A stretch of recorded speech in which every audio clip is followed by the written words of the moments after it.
Magandang araw kaibigan! Tuloy po kayo sa Felicidad's Channel. Sa mga kwento ng buhay at pag-ibig na hinalukay sa natatagong baul ni Felicidad. Pero bago po tayo magpatuloy, huwag niyo pong kalilimutan na i-like ang video, i-subscribe ang channel, at i-click ang notification bell para lagi kayong updated sa mga parating pa na upload.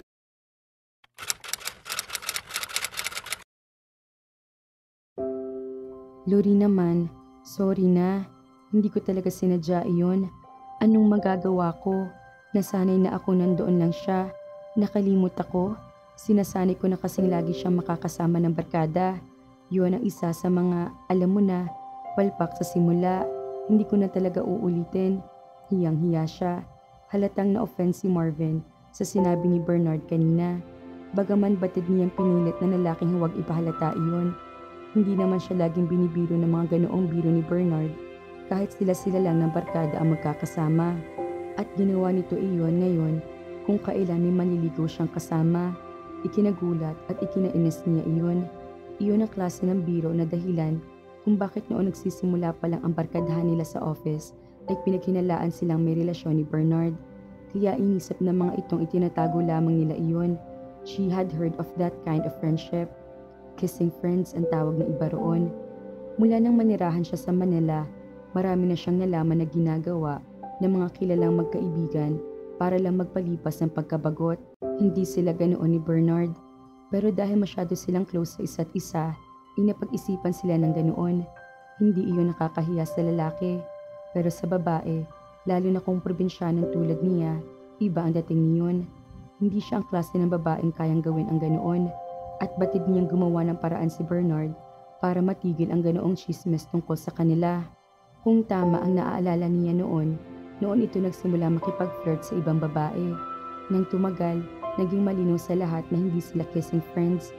Extraordinary lang talaga ang pagiging malapit nila pero walang kakaiba roon.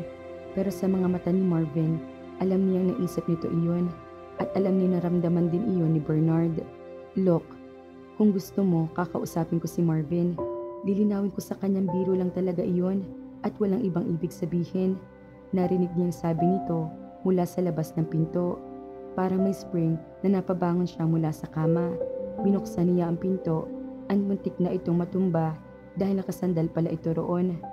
Lorene, look, you've done enough. Wag na wag mo siyang kakausapin tungkol doon. Hindi mo kailangan magpaka-defensive dahil walang kailangan ipaliwanag. Naiintindihan mo? Wala. Lorene, I'm so sorry. Maghahanap na ako ng ibang matitirhan. Parang tinakasan ng kulay ang mukha nito sa sinabi niya. Lorene naman, ano ka ba? Hindi mo kailangan kong lumipat or else hindi ako lalaya sa'yo. Lagi mong guguluhin ang buhay ko. Lagi mong sisirain ang kinabukasan ko. Leave me alone, Bernard. Ayoko na maging kaibigan ka. Ayoko na maging best friend mo. Ayokong ginugulo mo ang buhay ko. Gusto ko maging normal at nag-iisa. So leave me alone. Nakita niya nag-aalalang nakatayo sa sala si Angelo. Kaya mabilis na isinara niya ang pinto habang tigagal pa rin si Bernard. Umiiyak na dumapa siya sa kama. Ang sakit-sakit namang sinabi niya rito. Alam niya dahil nasaktan din siya. Para nagdurugo ang puso niya. Bakit kasi ganoon? Bakit hindi nito mapanindig ang maging best friend lang sa kanya? Bakit kasi hindi pa ito naging babae para hindi kung ano-ano ang iniisip niya kapag para nagsaselos ito? Para hindi siya umasa, para hindi siya nahuhulog dito, para hindi siya natatakot. Mas gusto pa niya ang nasasaktan kaysa na natatakot. Mas gusto pa niya iyon kaysa wala nang matira sa kanilang pagkakaibigan pagdating ng araw at mawala na lang ito sa kanya ng ganoon na lang. Bernard? Lumingon si Bernard pagkarinig sa boses ni Lorene. Nakaupo ito sa isang silya sa Teresa nang lumabas si Lorene sa sala. Pero parang wala itong pakialam. Nakatitig lang ito sa malayo, tulala at hindi kumikibo. Pagkatapos ay agad itong tumayo. Natumba pa ang silya sa pagmamadali nito. Lorene, sabi nito habang titig na titig sa kanyang muka. Nahihiyang lumapit siya sa nakabukas na pinto. Sorry sa mga nasabi ko kanina. Kung nasaktan kita, napatigil siya dahil agad itong lumapit at ikinulong siya sa mga bisig nito. Napasubsob siya sa dibdib nito at napapikit. Dinig niya ang mabilis sa tibok ng puso nito.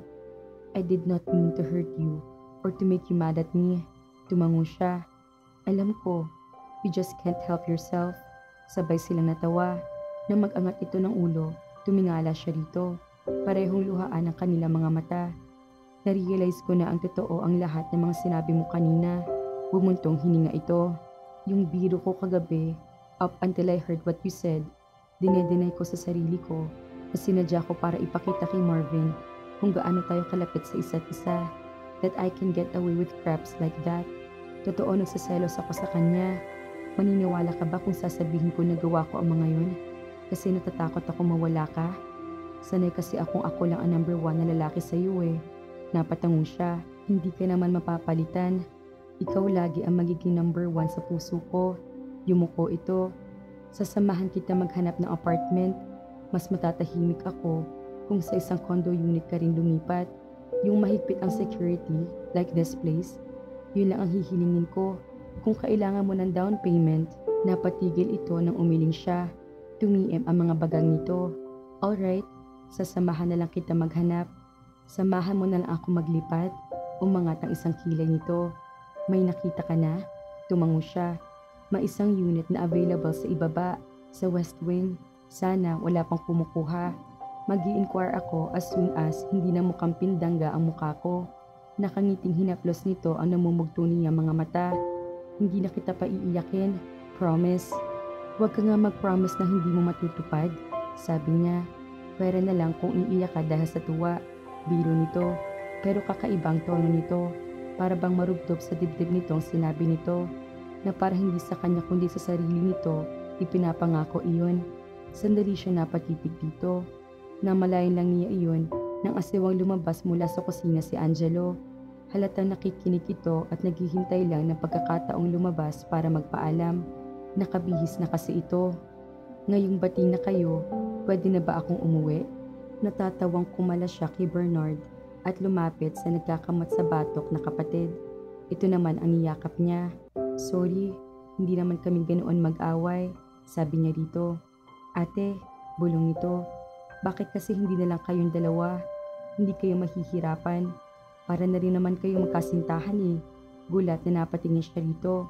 Mas matanda nga siya rito, pero hamak na mas matangkad ito sa kanya. Nag-init ang kanyang muka na makita hindi ito nagbibiro. Kuya Bernard, sige, mas malakas na sabi nito kay Bernard. Sige Angelo, pasensya na ha. Okay lang yun.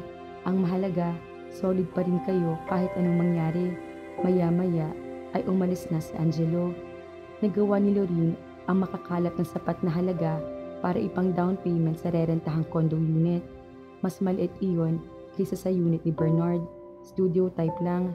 Nang sumunod na linggo ay masaya siyang sinamahan ang kanyang mga kaibigan sa pamimili ng mga gamit para doon. Iyong ibang mga gamit niya sa dating apartment ay nagamit niya sa unit. Iyong iba, ipapadala na lamang niya sa Baguio sa susunod na pagdalaw ng kanyang mga kapatid at ipinatago muna niya kina Trisha.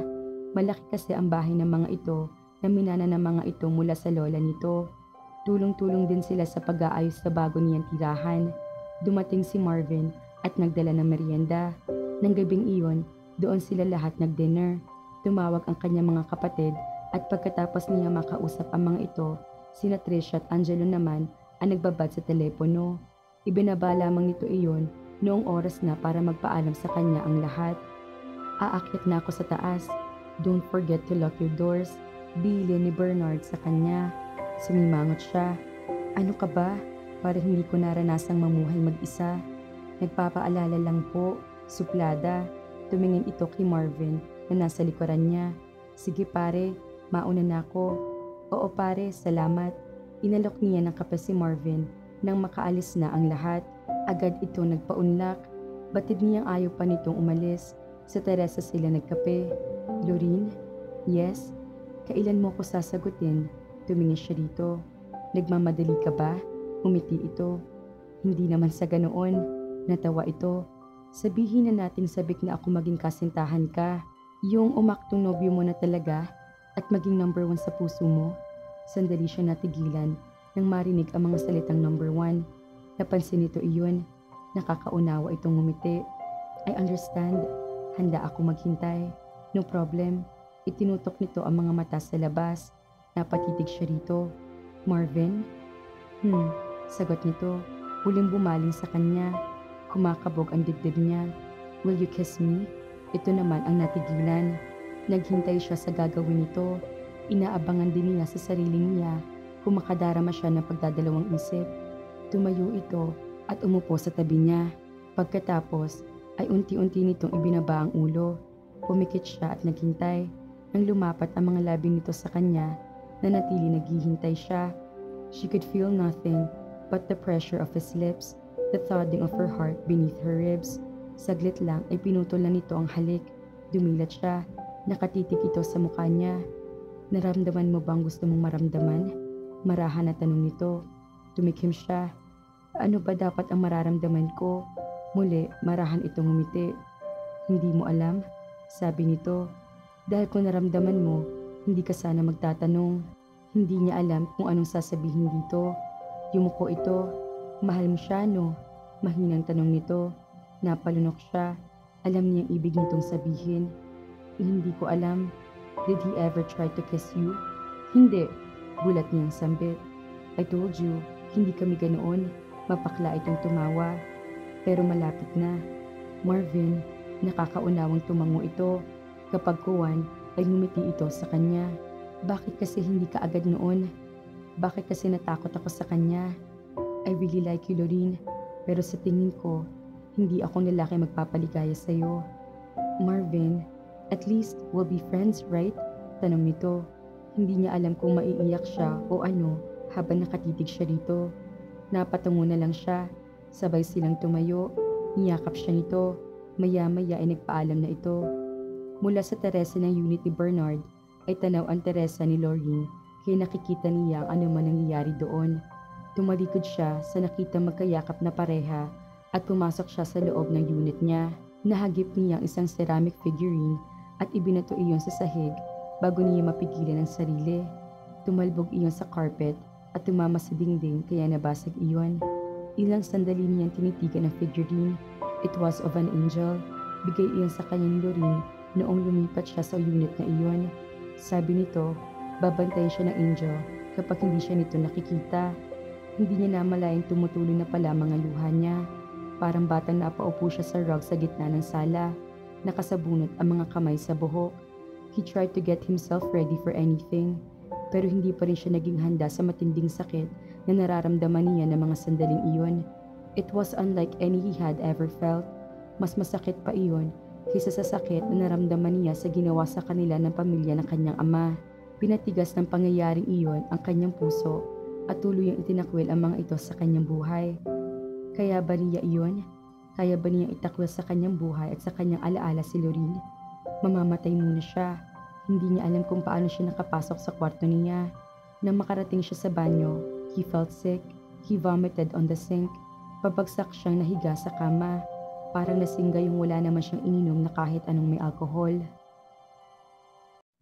Mukhang hindi magiging maganda ang susunod na kwento mga ka-Felicidad. Akala ni Bernard ay okay na si Marvin at Lorene. Kaya naman, abangan!